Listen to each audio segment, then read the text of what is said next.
Hace ahora 40 años que la gesta protagonizada por 3 astronautas, Armstrong, Aldrin y Collins, se inscribió en los libros de historia como el mayor logro tecnológico de la humanidad. Informe Semanal sigue los pasos de aquel viaje y recorre la saga del resto de las misiones del programa Apolo, buscando respuesta a algunas preguntas. ¿Cuál fue el papel de las estaciones de seguimiento españolas en aquel viaje? ¿Qué hizo posible aquella hazaña?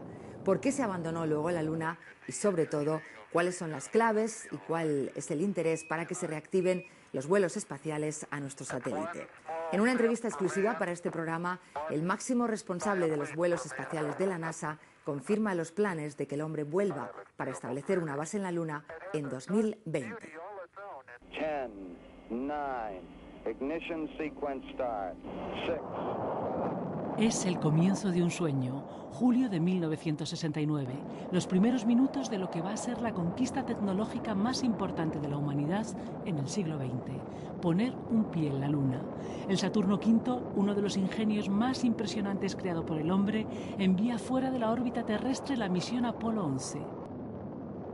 La fuerza de aquel lanzamiento condensa el alarde científico, social y político de una época en la que todo parece posible. Es el fin de la década prodigiosa, un tiempo de revoluciones cotidianas que dan lugar a cambios permanentes. Han pasado 40 años. Hoy ese lanzamiento sería imposible. No existe un cohete como aquel. La Luna cayó en el olvido mientras la tecnología alcanzaba miles de nuevas metas. Ahora, la razón práctica reemplaza la épica. Sabemos más, podemos más, pero solo se busca una buena razón para volver. Ground control to Major Tom. 8 años antes de aquel lanzamiento, el presidente Kennedy había prometido un imposible: poner un hombre en la Luna antes de que acabara la década. Nosotros hemos decidido ir a la Luna antes de que termine esta década. Y esa decisión no se debe a que sea un reto fácil, sino a que exige una gran capacidad y mucho esfuerzo. Por entonces, en plena Guerra Fría, los rusos lideraban la carrera espacial. Habían lanzado el primer satélite artificial y acababan de enviar al primer astronauta al espacio.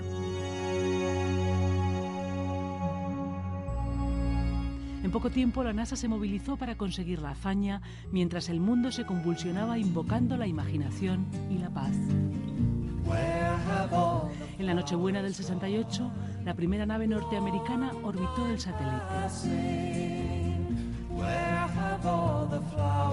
En los meses siguientes, justo cuando llegaban las imágenes más crueles de la guerra del Vietnam y frente a los televisores en los salones de estar se empezaba a cuestionar esa contienda, el programa Apolo invertía millones de dólares en una ilusión.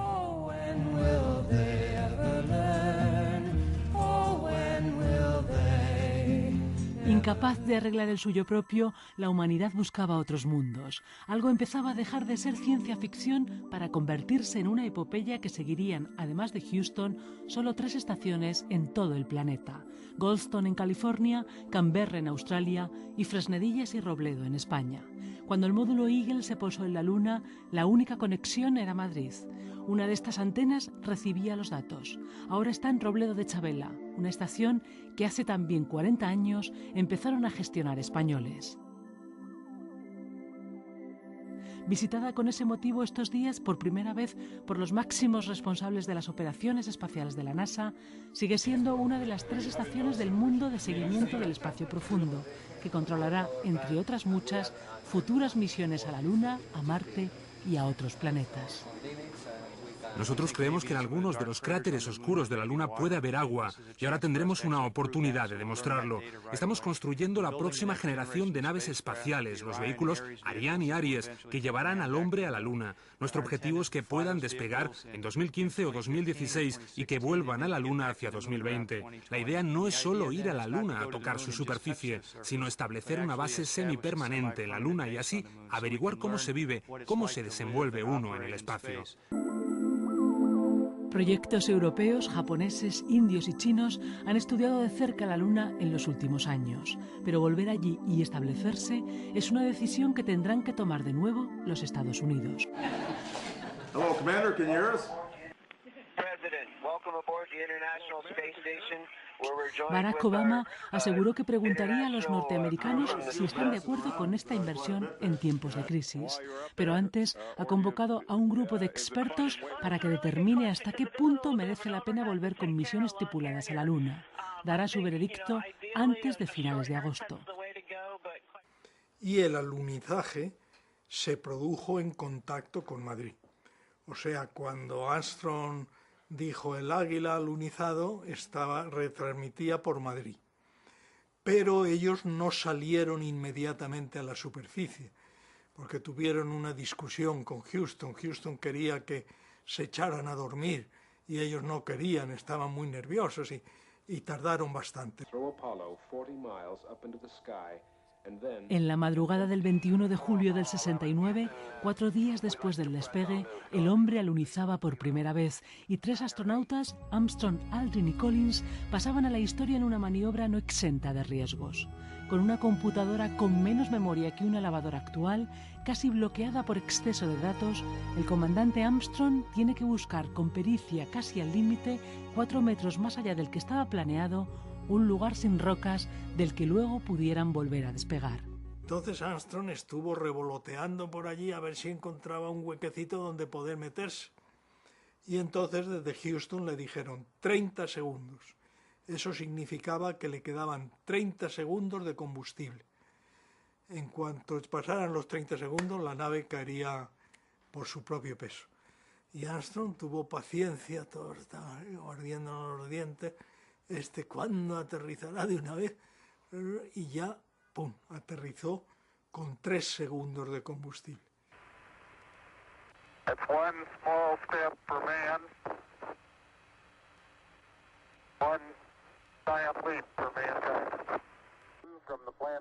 Tenía la frase pensada desde hacía meses, pero con la emoción apenas se oyó. Así lo relataba para Televisión Española Jesús Hermida. A las 101 horas 22 minutos 48 segundos de vuelo, el pie, lentamente, muy lentamente, el pie de un astronauta se ha visto, se está viendo como tantea, como un niño recién nacido. 700 millones de personas, 1 de cada 3 habitantes del planeta, contemplaban el acontecimiento en directo. Más de la mitad de la población lo vio después. Era también el gran hito de la televisión, aunque muchos se fueran a dormir antes del final, del momento más crítico, cuando todo podía fracasar. Y entonces, pues Armstrong puso la mano encima del botón de despegue. Ya un poco antes de ponerla se vio como su corazón empezaba a latir, porque era el momento cumbre. Si aquel motor, que nunca había sido probado en la superficie de la Luna, pues falla, pues se quedan allí.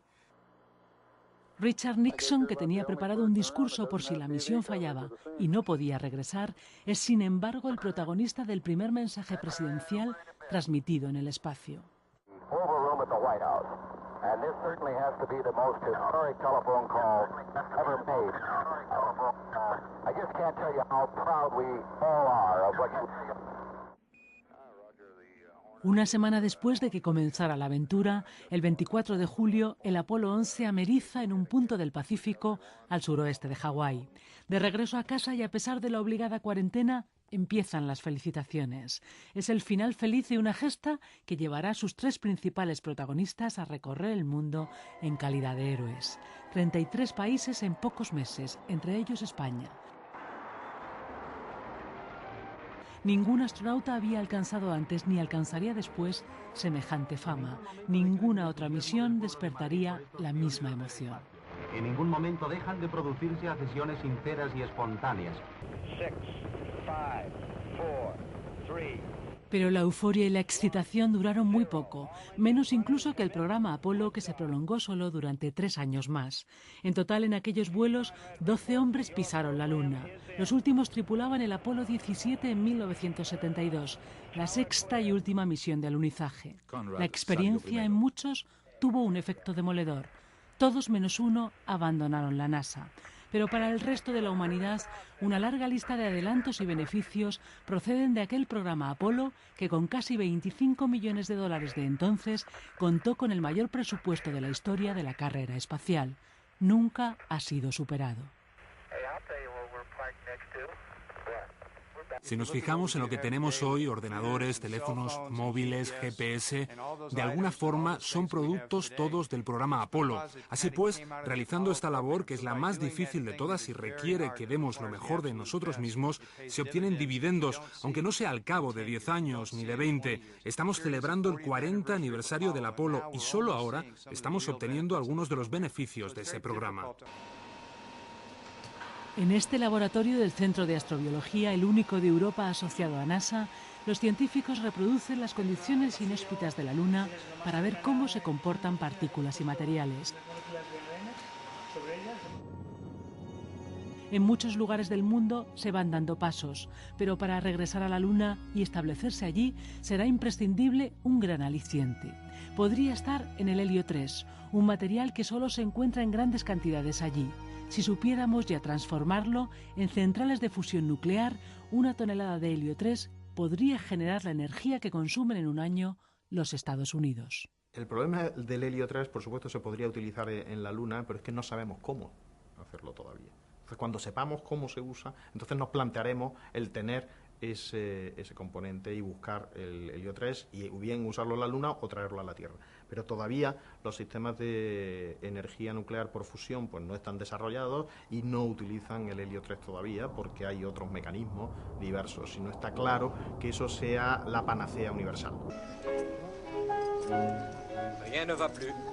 Esta película pudo rodarse solo con la luz de las velas gracias a un objetivo especial usado en el Apolo y prestado por la NASA a Stanley Kubrick, precisamente el director a quien Una broma universal atribuye el encargo de haber falseado la imagen del alunizaje. La Luna es hoy, 40 años después, sobre todo un espejo que refleja nuestras grandes contradicciones. Aunque nunca tuvimos tanta información, para unos cuantos, las leyendas que cuestionan aquel viaje son más fáciles de creer. Aunque poseemos mejor tecnología, ahora no arriesgamos tanto. Y aunque vimos convertida en realidad la imaginación de los 60, ya no tenemos sueños épicos. En eso, entonces, quizás sí, Houston, tenemos un problema. Fill my heart with song and let me sing forevermore. You are all I long for, all I worship and adore. In other words, please be true. In other words,